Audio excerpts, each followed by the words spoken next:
Así que quiero que compartamos juntos en esta ocasión mi experiencia personal. Y no solamente eso, le voy a añadir algunos de las recomendaciones que hay para personas que están casadas con cónyuges cuya fe religiosa es diferente a la suya. Antes de comenzar, quisiera invitarles a tener una corta oración.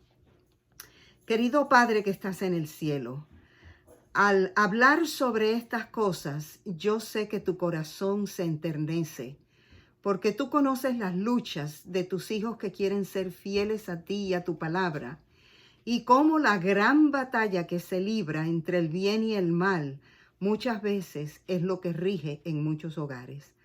Padre, tú puedes intervenir, no solo para que en esta conversación haya luz, haya idea, haya esperanza, haya motivación para aquellos miembros de iglesia, para aquellas personas que no importa que no militen con nosotros en nuestra misma fe religiosa, pero que batallan al vivir con una persona que no cree en ti o que no te respeta o que no piensa que ser una persona guiada por los principios espirituales es importante.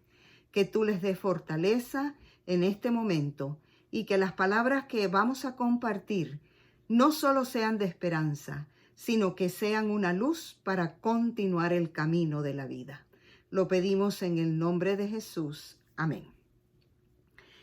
Ya está establecido que hay muchas razones y se explicó ampliamente las formas o los estilos de matrimonio que podrían clasificarse como matrimonios donde uno de los cónyuges no es cristiano, sea que los dos eran y uno se apartó, o sea que los dos no fueron y de pronto uno de los dos conoció la palabra del Señor, entregó su vida a Jesús y el otro cónyuge no lo hizo, entonces queda solita esa persona en ese yugo que ya se vuelve desigual porque uno cree y el otro no cree, o que sea simplemente una situación en la que una persona que es nacida y criada en la iglesia decide formar un matrimonio con alguien que no lo es, con la esperanza de que, bueno, un alma para Cristo y otra para mí, de pronto yo puedo ser el instrumento,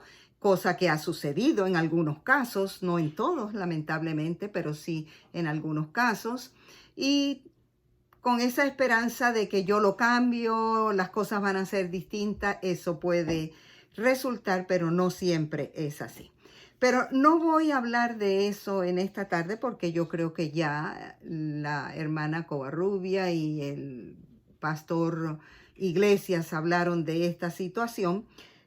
Yo más bien quiero enfocarme en cuáles son las situaciones difíciles que se enfrentan cuando estamos viviendo una relación matrimonial donde nuestra fe religiosa no es la misma. Ahora, tenemos que asentar o dejar como base los principios bíblicos, porque ¿de dónde sacamos esto? ¿Es que nosotros discriminamos? ¿Es que simplemente el que no pertenece a una religión o a una denominación religiosa, ese no tiene derecho a tener un buen hogar, no tiene derecho a tener una buena familia? No es eso lo que queremos dejar establecido. Es que simplemente la palabra del Señor muy claramente establece, tanto en el Antiguo como en el Nuevo Testamento, lo que Dios ha aconsejado con respecto a los matrimonios, de esas uniones matrimoniales y la importancia de que ambos tengan la misma fe religiosa. Nosotros partimos de la base de que Dios es el que diseñó el matrimonio, creó a Adán, creó a Eva, y no es que uno tenía una creencia en Dios y el otro no la tenía, no. Ambos tenían el mismo Dios y tenían su misma fe, ¿verdad?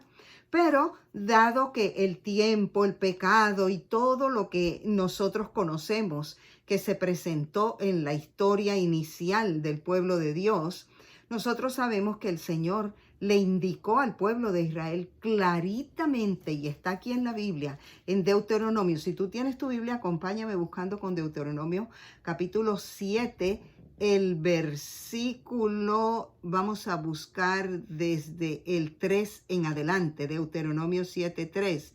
Dice, tampoco te unirás en matrimonio con ninguna de esas naciones. No darás tus hijas a sus hijos, ni tomarás sus hijas para tus hijos, porque ellas los apartarán del Señor y los harán servir a otros dioses. Entonces la ira del Señor se encenderá contra ti y te destruirá de inmediato. Fue muy clara la recomendación, el mandato de Dios al pueblo de Israel. No se junten en matrimonio con personas de otros pueblos, de otras creencias, adoradores de otros dioses, porque simplemente en esas uniones matrimoniales la influencia del no creyente sobre el creyente va a ser determinante y va a ser tan fuerte que apartará al creyente y de pronto comenzará a tener la misma fe religiosa del otro y ambos dejarán de obedecer o de adorar al Dios verdadero. Nosotros sabemos, hay varios incidentes, recuerdan ustedes si han leído o lo pueden repasar después, la experiencia del pueblo de Dios cuando Esdras y lo que sucedió y todas las situaciones tan difíciles. Y allí en Esdras capítulo 9 podemos encontrar una explicación bien extensa y varios detalles de lo que sucedió. En el versículo 2 dice, de repente las mujeres de estos pueblos han tomado esposas para sí mismas. A ver si veo un poquito más, aquí está un poquito oscuro. Perdónenme ustedes que la luz me da de un lado mejor que de otro. De entre las mujeres de estos pueblos han tomado esposas para mí mismos y para sus hijos, mezclando así la raza santa con la de sus pueblos vecinos. Y los primeros en cometer tal infidelidad han sido los jefes y los gobernantes. Cuando escuché esto, me rasgué la túnica y el manto, me arranqué los pelos de la cabeza y de la barba y me postré muy angustiado. Para Esdras fue algo terrible darse cuenta la mezcla que había entre creyentes y no creyentes de esos pueblos a donde ellos se encontraban y los que los circundaban. Y fue duelo, y fue tristeza, y fue sufrimiento. En el Nuevo Testamento también encontramos que el apóstol Pablo, hablándole a la iglesia en Corinto, hablándole a los efesios y hablándole a diferentes iglesias y lugares donde él iba predicando, dejó bien establecido lo que Dios decía de formar esto que él llama yugos desiguales, donde, como ya se explicó, uno cree y el otro no cree en la misma fe religiosa. Pero ¿cuáles son algunas de esas situaciones muy específicas que se presentan y que quizás algunos de ustedes, las hermanas o los hermanos, porque conocí en el tiempo en que estuve trabajando muchas personas, especialmente caballeros, que aceptaban el evangelio? A ver si esta luz me puede ayudar a leer. Gracias, mi amor. Aquí yo tengo un camarógrafo muy bueno, un técnico que me ayuda. ¿Cuáles son esas situaciones tan difíciles que hay que enfrentar? Y nosotros tenemos que reconocer como iglesia que ha habido un aumento considerable entre jóvenes de nuestra iglesia, tanto señoritas como caballeros, que han decidido poner a un lado esta recomendación bíblica y unirse en matrimonio con personas que no profesan la misma fe religiosa. Eso lo hemos visto que va en aumento. Algunas argumentan, es que en la iglesia no se consigue, que hay muy pocos hombres, que son hombres que no tienen aspiraciones. Ponen toda clase de excusas porque todo eso son los argumentos que el enemigo pone en nuestra mente para nosotros no seguir las recomendaciones bíblicas tan claras como están allí, ¿verdad? También hemos notado como iglesia que hay mucha problemática en los hogares donde nuestros hermanos o nuestras hermanas están casados con cónyuges que no profesan la fe y que hay tantos problemas y hay tantas dificultades, tanto deterioro en la relación matrimonial y los ministros se ven afectados por esto, tienen que estar atendiendo estas situaciones y esto repercute en la iglesia porque lo que pasa en los hogares viene a repercutir también en la iglesia, ¿verdad? Entonces todas esas cosas las hemos visto porque hay situaciones que se presentan y que son difíciles. Yo a lo menos voy a compartir con ustedes 8 experiencias y en algunas de ellas les voy a dar mi opinión muy personal porque las viví, como les dije al principio, en mi hogar paterno. La primera de ellas es que cuando un cónyuge cristiano está unido a uno que no es cristiano, hay una frustración que se produce muy grande cuando se va a la iglesia o a las actividades de la iglesia y se ven los matrimonios donde tanto el esposo como la esposa comparten, ambos son miembros de la congregación, están allí con sus hijitos, se sientan todos juntos en la iglesia, en la banca, adoran, cantan, entregan sus ofrendas, adoran al Señor como familia. Y usted está sola o solo sentado allí porque su cónyuge no comparte con usted eso. Y eso produce una tristeza muy grande porque semana tras semana, ocasión tras ocasión en que usted va a la iglesia, usted está solitario o solitaria.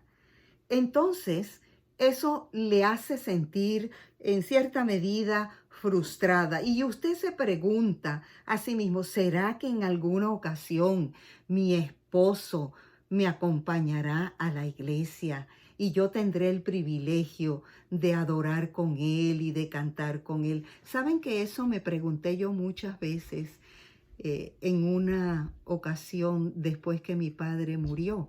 Yo le pregunté al Señor, Señor, ¿por qué no me diste el privilegio de adorar en la iglesia junto con mi papá? De verlo al lado mío cantando y alabando tu nombre. Y el Señor no me lo dio, pero después le voy a contar qué me dijo el Señor, porque me dio una respuesta, no me dejó con esa inquietud y alabo su nombre porque Él siempre tiene algo para respondernos. Así que lo primero de esas situaciones que le planteo es la frustración que se genera cuando nos vemos solos sin nuestro cónyuge adorando en la iglesia. Nos sentimos preocupados. ¿Por qué razón? Porque ante el inminente regreso de Jesús, nuestra gran inquietud es, ¿será que este hombre, será que esta mujer se arrepentirá, entregará su corazón al Señor, se convertirá antes de que sea demasiado tarde? Hay una inquietud muy grande porque nosotros vemos que el Señor está próximo a venir y nuestra gran inquietud es, ¿se salvará o se perderá? Lo amamos tanto, la amamos tanto, si es en el caso de una esposa, que no quisiéramos que perdiera la vida eterna, que quisiéramos que sea parte del grupo de los redimidos, ¿verdad? Entonces todo eso crea frustración y preocupación en gran escala en la vida de quien lo experimenta. Pero nosotros tenemos que recordar una cosa, que aunque tenemos esa gran inquietud y tenemos ese gran deseo de ver que nuestro cónyuge entregue su corazón al Señor, tenemos que reconocer que nosotros no podemos ser totalmente responsables por la salvación y la entrega a Jesús de nuestro cónyuge. No, no podemos ser totalmente responsables porque eso es una decisión muy personal. Claro está, nosotros somos una pieza clave en la toma de la decisión futura de la persona, pero esa persona tiene que escoger a quién servir.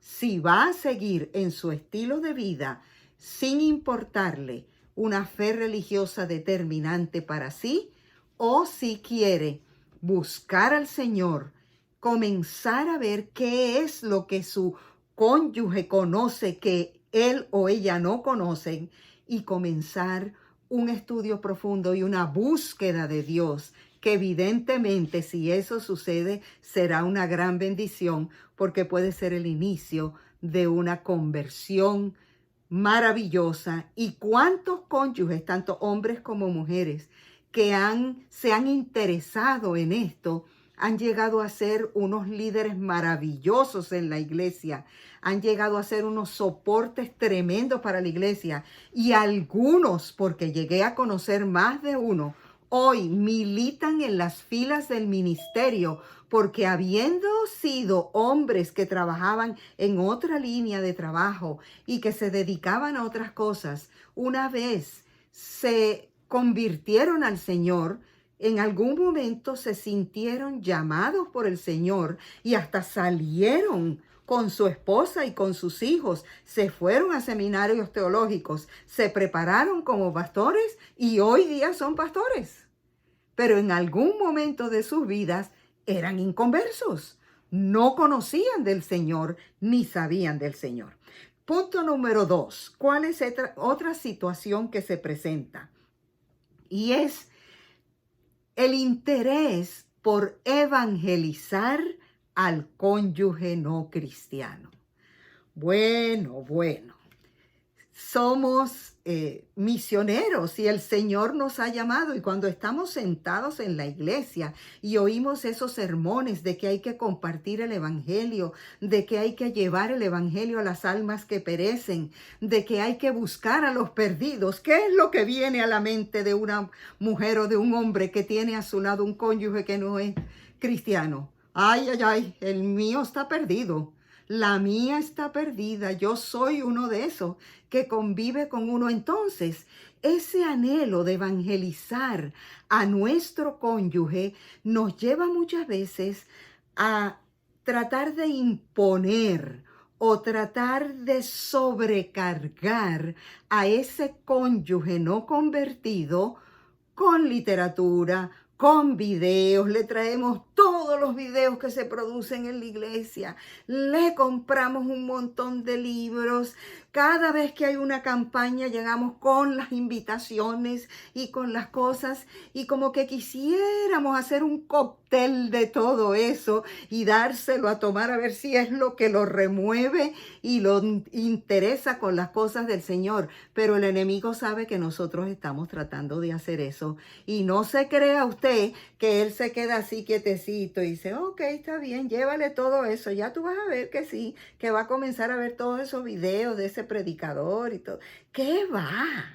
El enemigo también tiene su estrategia y busca la manera de echar por tierra esas cosas. Óyeme bien, no me vayas a malinterpretar. Eso no quiere decir que tú no puedes compartir con tu esposo una cosa bonita que escuchaste en el sermón, o algún video lindo que tú has visto, o alguna predicación bonita que te gustaría que lo vieras. Tú tienes que tener mucha sabiduría para ver en qué momento y de qué forma tú podrías motivar a tu cónyuge. Y vuelvo a insistir, no es solamente mujer casada con un no cristiano. Hay muchos hombres que están unidos en yugo desigual también, ¿eh? Así que no los dejemos por fuera. ¿Cómo tú podrías motivar a tu cónyuge en este asunto de la evangelización? Sabes que muchas veces no eres tú la persona más indicada para abordar a tu cónyuge con algo que pudiera interesarle espiritualmente. ¿Sabes que a veces es otra persona de la iglesia? A veces esa invitación a una campaña o a un programa especial no debe venir de ti, debe venir de alguien de la iglesia. Yo recuerdo, y escúchenme bien esto porque les dije que le iba a compartir algunas experiencias personales. Yo recuerdo que cuando mi mamá le quería hablar a mi papá de las cosas de la iglesia, decía, a mí no me venga con esos cuentos. A mí, déjeme quieto. Allá usted con las cosas suyas allá de su iglesia. Eso es sin yo tomar tiempo para contarles a ustedes que cuando mis padres se casaron, bueno, creo que debo tomar un poquito de tiempo, ¿cierto? Cuando mis padres se casaron, ninguno de los dos profesaba ninguna fe, porque mi papá siempre se jactaba de decir que él no creía en nada ni en nadie.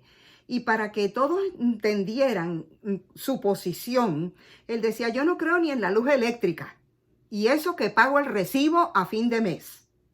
O sea, que sabía que la luz eléctrica existe porque la usaba en su casa y él pagaba los servicios de la compañía de energía eléctrica. Pero era algo así que él decía como para que yo no creo en nadie ni se metan conmigo y a mí no me vengan con este asunto de religión y de iglesia. Y muchas veces le decía, después que mi mamá conoció el evangelio y mi mamá aceptó a Jesús, ella no podía ir a la iglesia. Estuvo mucho tiempo sin ir a la iglesia, calladita, sin decir nada. Simplemente escuchaba el culto que daban unos hermanos debajo de un semáforo, de un poste de luz en el lugar donde mi mamá vivía. Ahí se paraban unos hermanos una vez a la semana a dar un culto para que la gente en esa comunidad escuchara y el que quisiera viniera ahí a ese lugar. Mi mamá no podía bajar hasta allá, pero el Espíritu Santo dirigió eso de tal manera que el poste quedaba en toda la esquina de nuestra casa. Así que mi mamá no tenía ni que salir de la casa para oír el sermón y los cantos y todo eso. Y así lo hizo por un tiempo hasta que en una ocasión ella dijo, no, yo ya no me escondo más. Y para mi papá eso fue tremendo y la puso contra la pared con un machete y le dijo, si usted no deja ir a esa iglesia, yo la voy a matar. Le voy a cortar la cabeza. Y mi mamá sabía que él era capaz de hacer algo así y quizás más. Y mi mamá era muy pequeñita y mi papá era un hombre bien alto, bien alto. Y la tenía agarrada por aquí, allá abajo donde ella estaba y él con el machete así levantado. Y ella se atrevió en el nombre del Señor a decirle, Juan, que ese era el nombre de mi papá, si quiere, máteme ahora mismo, porque así muero salva en Cristo Jesús. Pero yo no voy a abandonar mi nueva fe. Mi papá dejó caer el machete y se dio cuenta que con esa chaparrita, nacida en Cristo Jesús, no iba a ser fácil.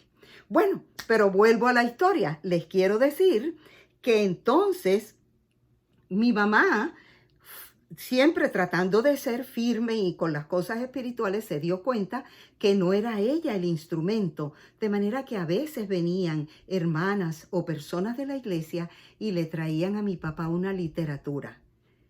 Él de inmediatamente no la leía, no, la ponía a un lado como que no le importaba, pero mi mamá se daba cuenta cómo después, cuando los ojos de ella no lo estaban mirando, él la leía.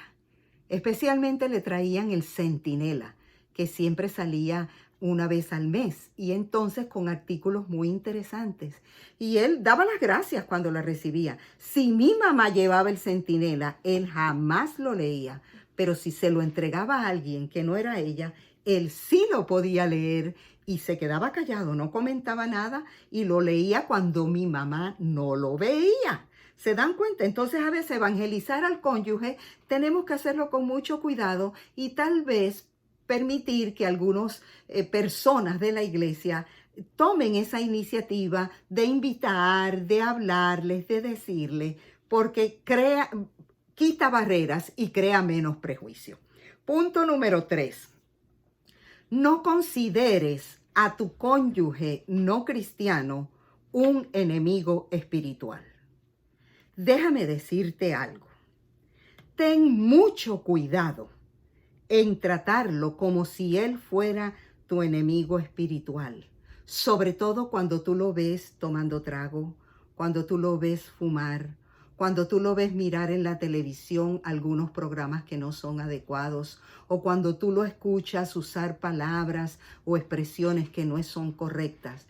Recuerda, él no es tu enemigo. Es el enemigo de las almas, el que lo toma a él para dañarte a ti, para levantar en ti una sensación desagradable, una molestia, una situación que te incomoda y que te va a hacer reaccionar de alguna manera. Porque lo primero que vas a decir, pero yo ¿por qué tengo que vivir en este infierno? ¿Por qué yo tengo que soportar esta situación? Así que no cedas a la tentación de comenzar a discutir o de comenzar a recriminar. ¿Y usted por qué fuma aquí en la casa? Yo le he dicho que no debe fumar, que los niños lo están viendo, que me llena la casa de humo, que todas esas cosas. ¿Te das cuenta? Tú de pronto te vuelves en enemiga más bien.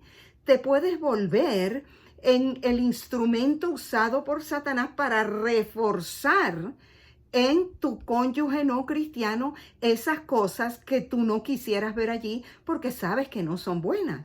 Entonces tienes que tener la comprensión de que cuando esas cosas tú las ves, no es que tu esposo o tu esposa es tu enemigo.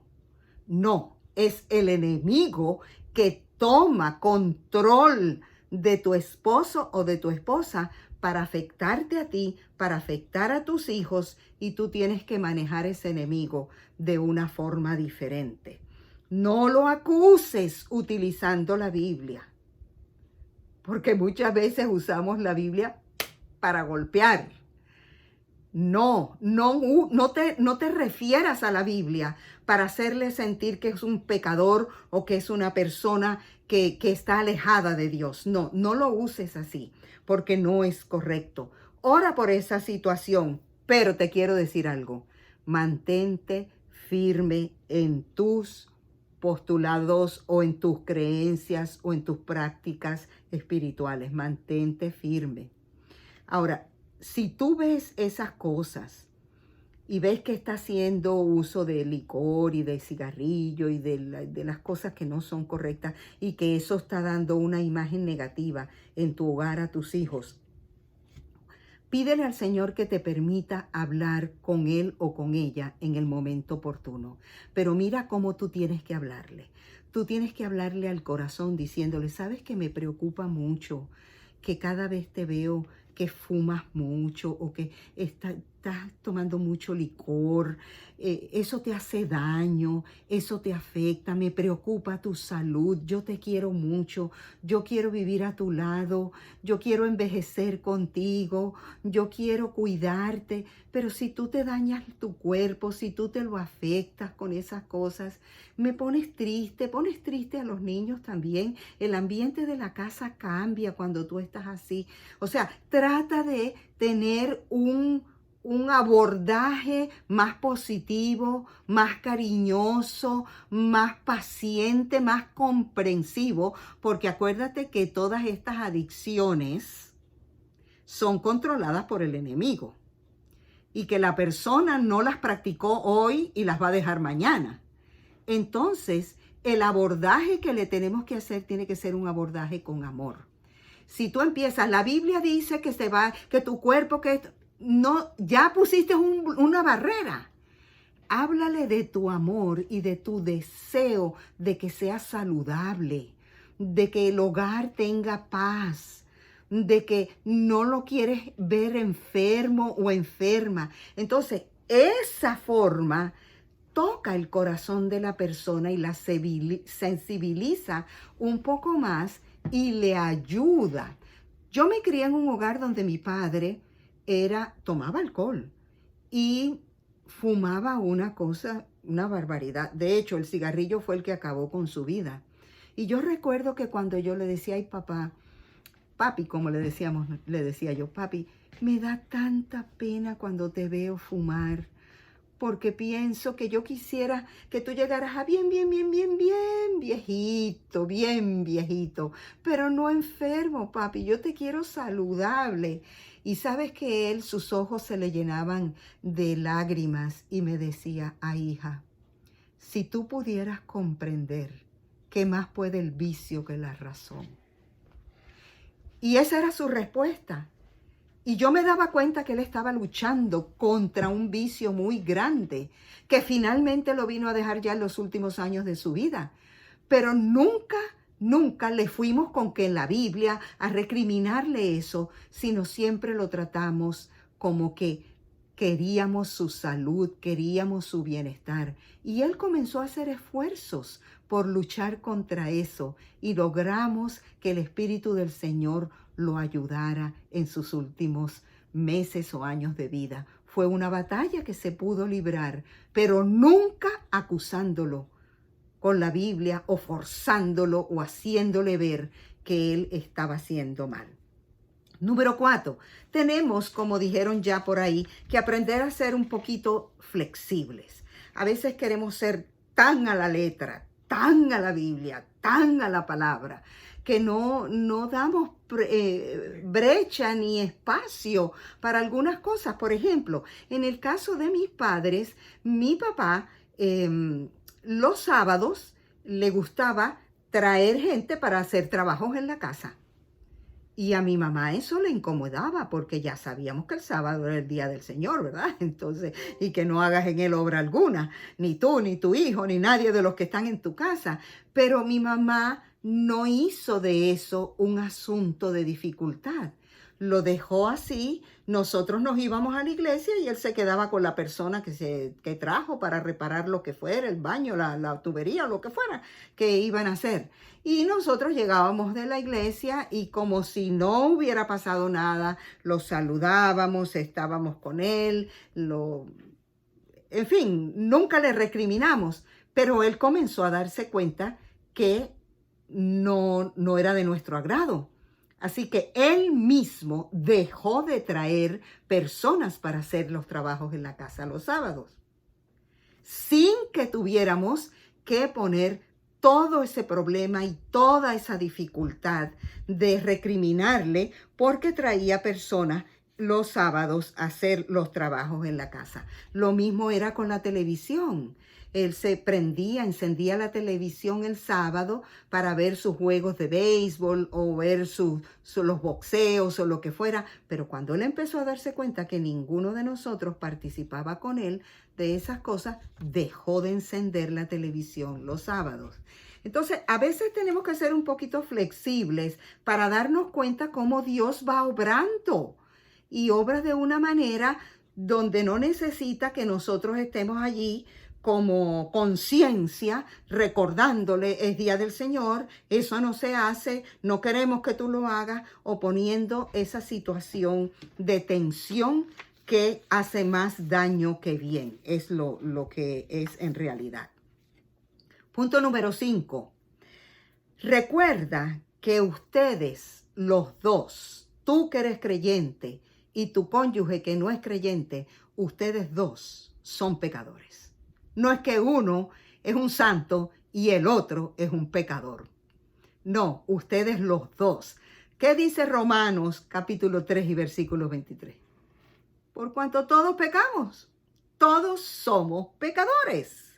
Y tenemos que entender que en un yugo de este tipo, lo que sucede es que hay un pecador que sabe que es pecador, que conoce a Jesús, que sabe que Jesús perdona pecados y que puede hacerse de los méritos de ese Jesús y de ese Salvador para vivir una vida en consonancia con la palabra de Dios. En cambio, el otro no sabe eso. Así que hay dos pecadores, uno que sabe que hay salvación y uno que no sabe nada y que cree que lo que está haciendo está bien y que yo no soy tan malo porque yo no he matado a nadie, porque yo no esto, porque yo no aquello, y hacen una lista de lo que consideran que son pecados que ellos no hacen y que al fin y al cabo yo no estoy tan mal.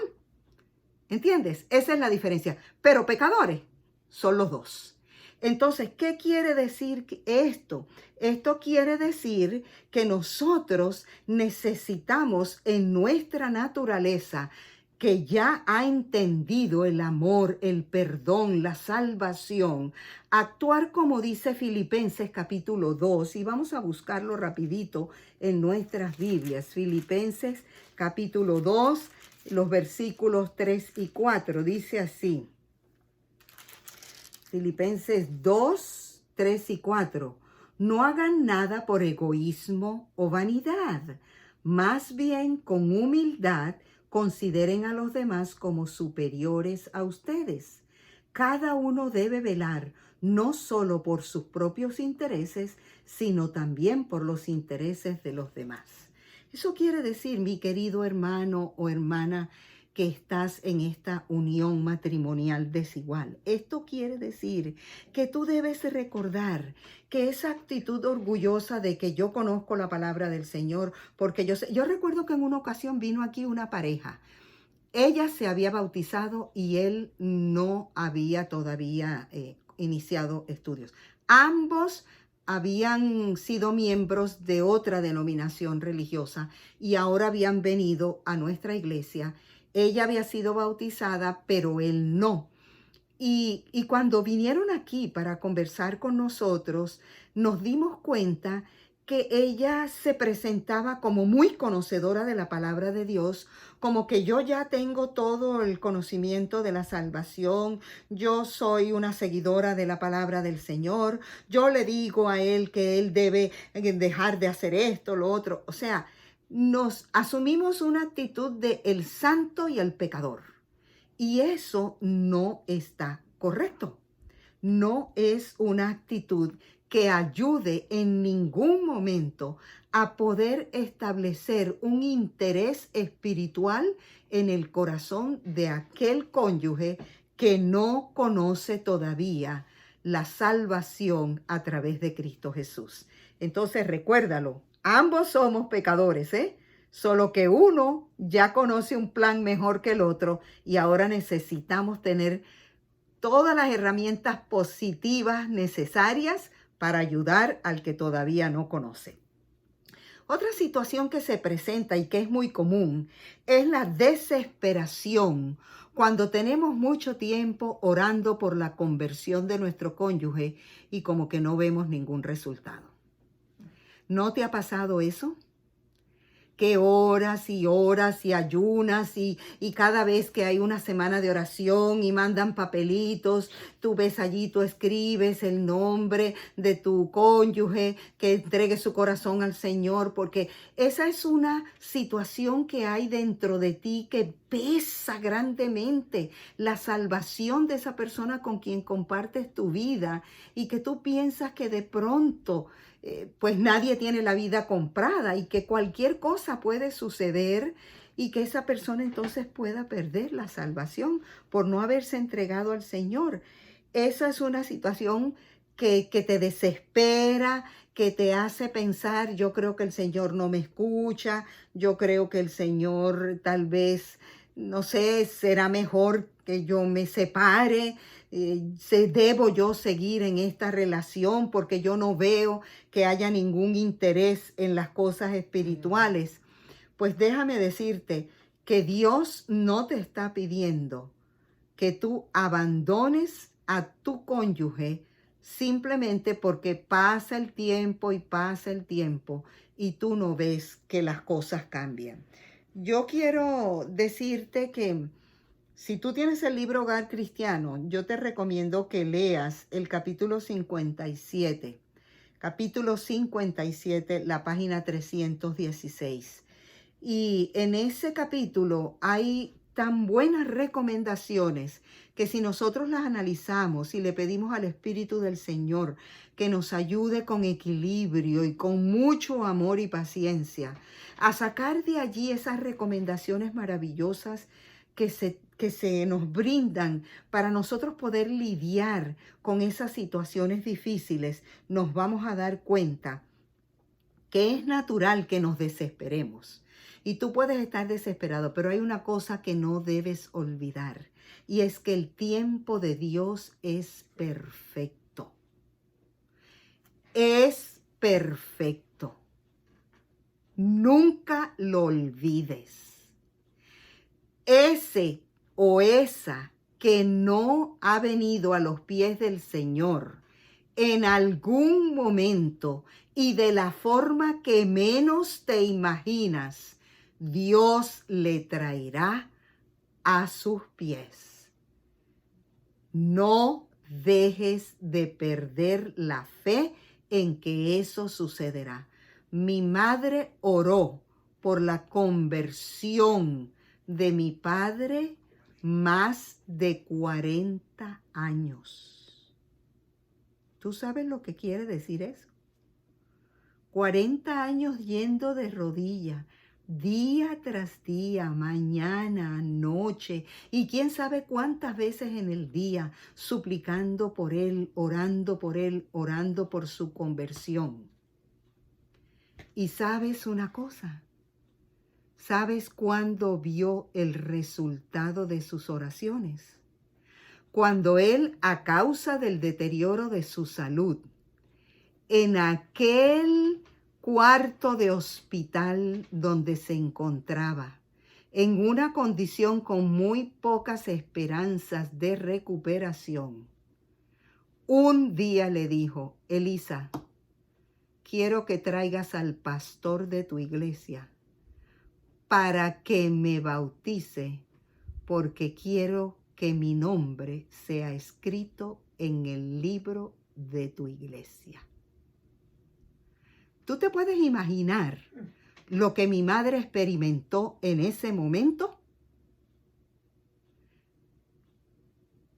Más de 40 años orando por una conversión, y allí en la cama de enfermedad, allí mi padre aceptó a Jesús y vino el pastor y él le aseguró a mi papá que no solo su nombre iba a estar escrito en el libro de la iglesia adventista, sino que también estaba siendo escrito en el libro de los redimidos en el reino de los cielos. Y mi padre descansó en el Señor con esa esperanza.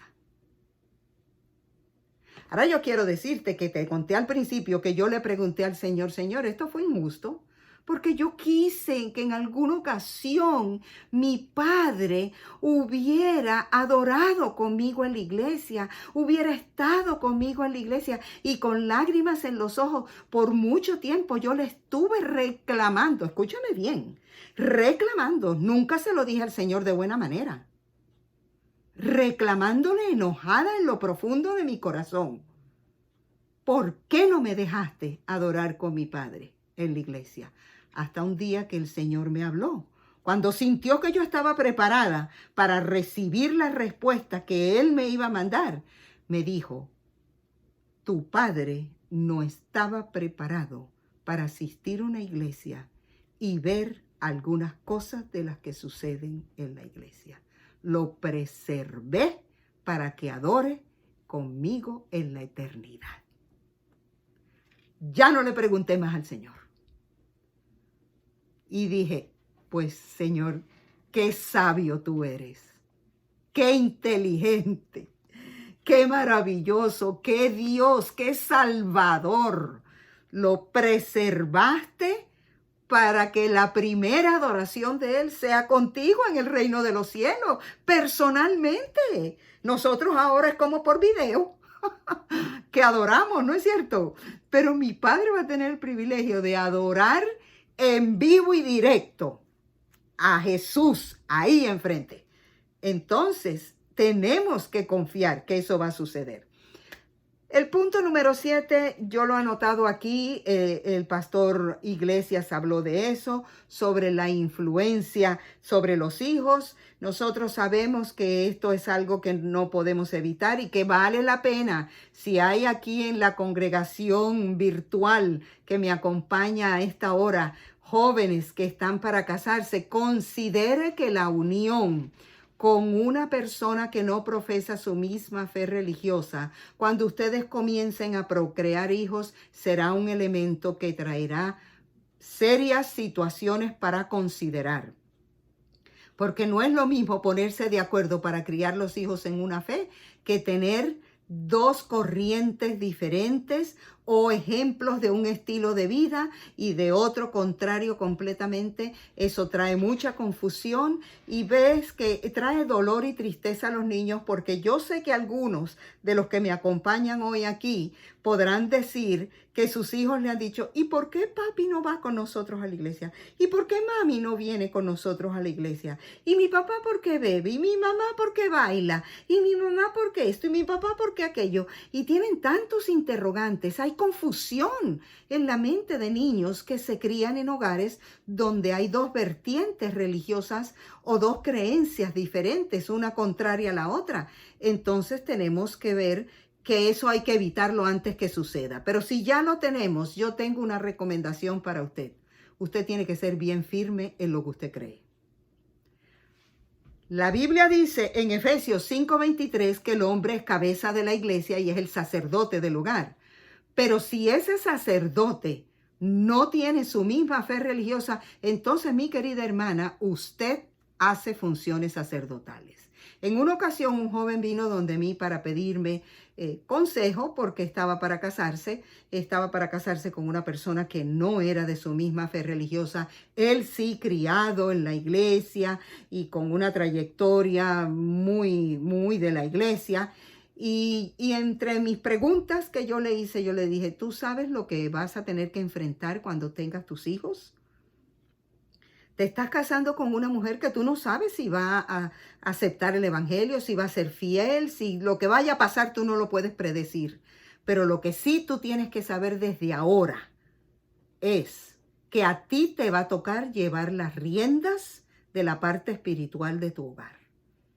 Sea que esta joven con la que te vas a casar acepte al Señor y se convierta en una creyente, cosa que sería maravillosa y así sucedió, de todas maneras, tú que has sido criado y formado en los principios bíblicos, vas a tener que llevar la voz cantante. Vas a tener que ser la columna fuerte. Cuando nadie va a la iglesia, tú dices, vamos a ir. Cuando nadie se prepara para el culto, tú dices, aquí estoy, vamos a hacer culto. Cuando fulano tiene mucho sueño y no quiere orar, tú vas a decir, vamos a orar antes de que se acuesten. Te toca llevar las riendas y ser firme en esos principios. Yo recuerdo en mi casa, mi mamá no perdonaba el culto. Me levantaba bien tempranito y yo siempre he sido dormilona. Y yo le decía, mami, no me despiertes tan temprano. Levántese que los pajaritos son más chiquitos y madrugan a alabar al Señor. Y yo le decía, mami, pero esos son pajaritos, yo no soy pájaro. No, señor, levántese.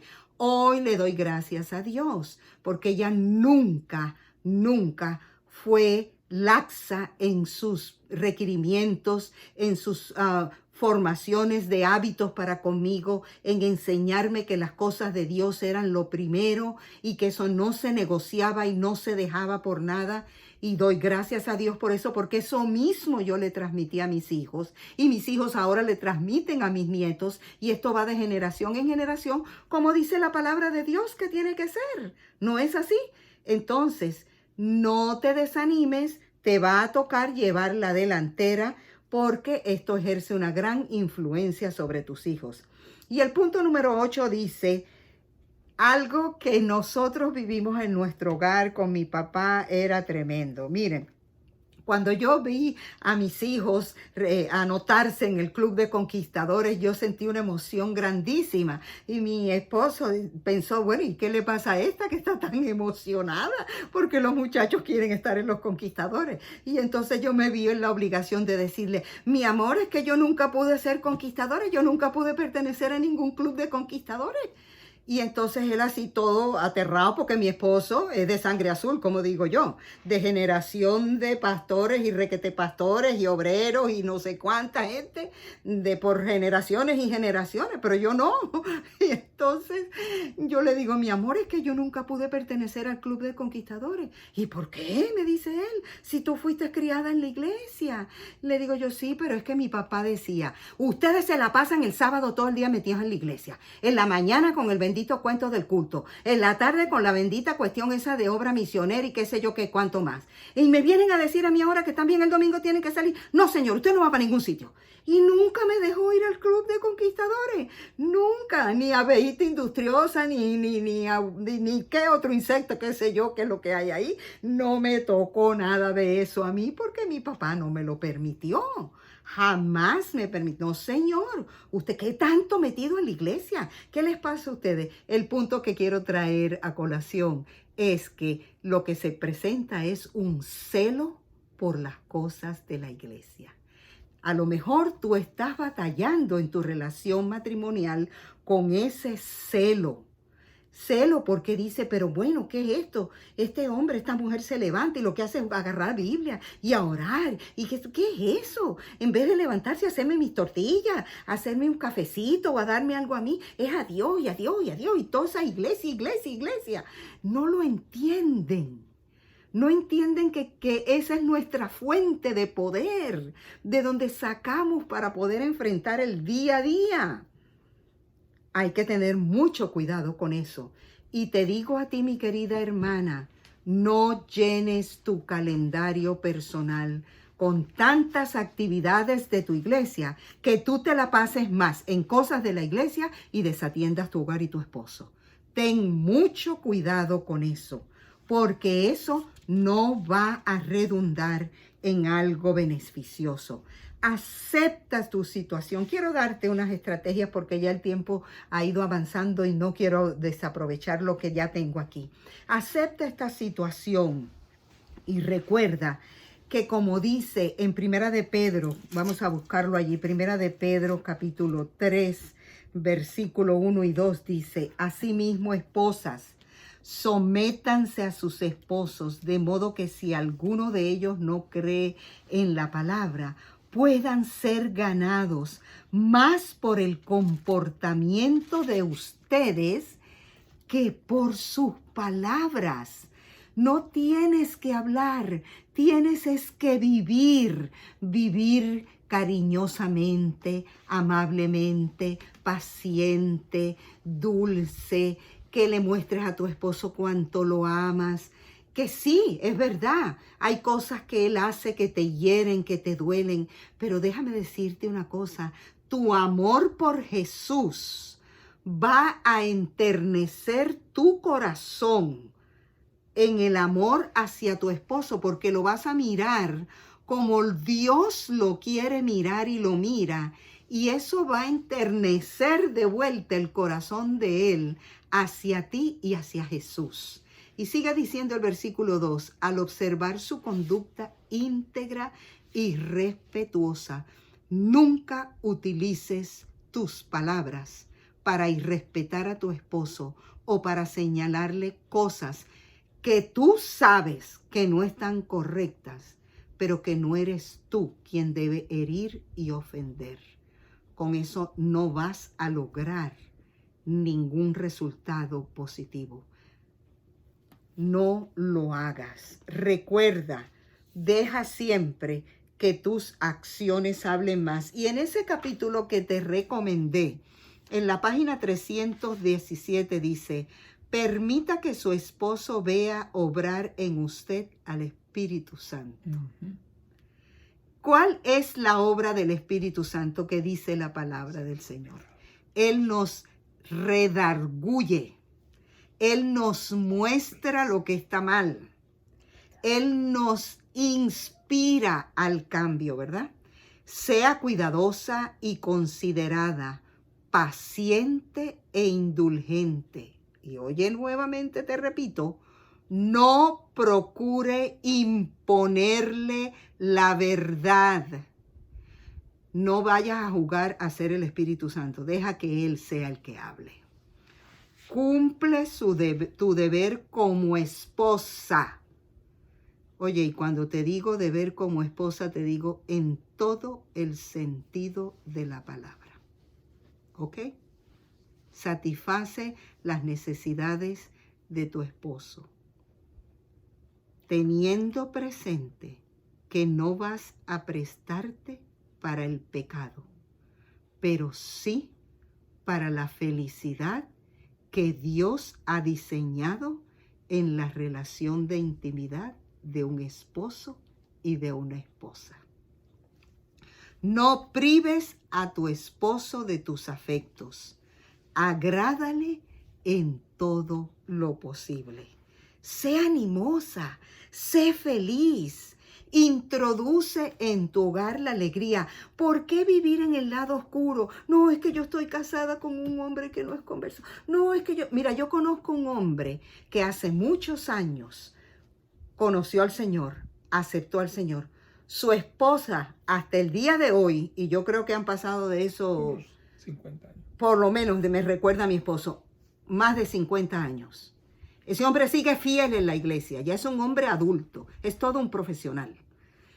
Su esposa no ha querido aceptar al Señor. Han pasado muchísimas cosas, gravedades de hijos, la iglesia ha orado por esos hijos y todo, y ella sigue con una rebeldía y una arrogancia contra Dios increíble. Inclusive hasta le decía, vete, déjame y vete con esas hermanas tuyas, esas que oran como tú y que les gusta ir a tu iglesia y todo. O sea, palabras ofensivas, cosas muy terribles.